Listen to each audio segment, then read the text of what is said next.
Good morning! Narito na tayo sa aking maliit na farm. Ito, nagtatanim kami dito ng ang tawag dito sa Bisaya, pugahan, sa Tagalog, pugahan din. Nililinis namin yung pagitan na yung mga tagiliran ng aking tampul at tatanim kami dito na yan. Nakita nyo yan na Bermuda grass yan. Tanim yan ng aking gusto ko ayan aking marami kaming mga halaman dito na ginagawa. Papalaki pa rin kami ng aking mga halaman. Sa tagiliran nito yung aking dating mga palasdang wala na, hindi na namin nagagamit, hindi na namin nagagawa. Pero eto, tatanim pa rin kami kahit paano ng mga halaman pangkwan lang to, pambahay. Pero may mga halaman din kami, mga tanglad, yan, mga talbusan, at ito muna tinatanim namin dito sa amin tabi ng aking ginagawang pool. Ayan, medyo tuyo na dahil katagarawan to eh. Maganda dahil hindi ko naman alam sila magtatanim eh, pero binakbak nila, tinanim nila dyan. Pero ito, maganda na dahil ngayon tagulan eh, makapal na yan, maayos na yan.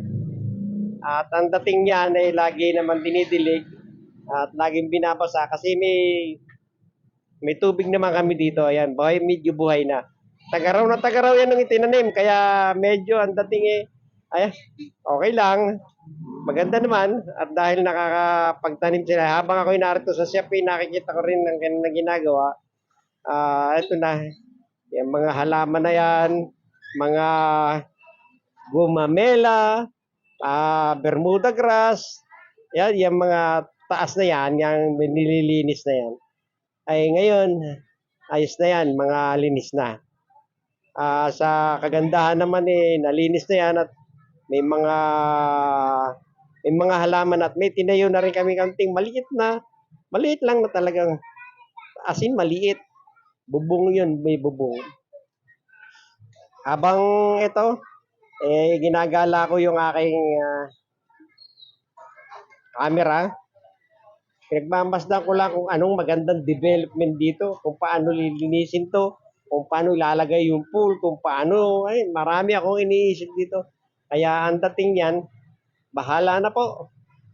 Ito yung ating buhay na haluan natin ang bahala at pag-asa. Dahil ganyan lang naman ang buhay natin eh.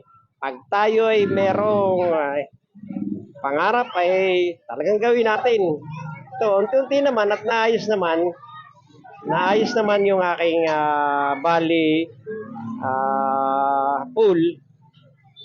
Naitayo na, nagkaroon naman ng pool, naayos na at nagiging paliguan na. Marami na rin naliligo, pero wala pa rin yun ibig sabihin ay mga libre pa lang yan. Ito yung maliit na kubo ko sinasabi. Bubong yan dati ng aking mamihan. Yan. Mga center table na bulok na. Ito. Yan. Mga niyog na talagang kinuha ng tagaraw. Talagang nadali ng tagaraw yan. At marami na rin naging sakit. Pero maganda naman. Yan. Wala pa rin yung pool dati. Ngayon okay na yung mga pool. Medyo itong mga halaman na to, tsaka yung bato na yan, akala nyo bato yan. Foam yan.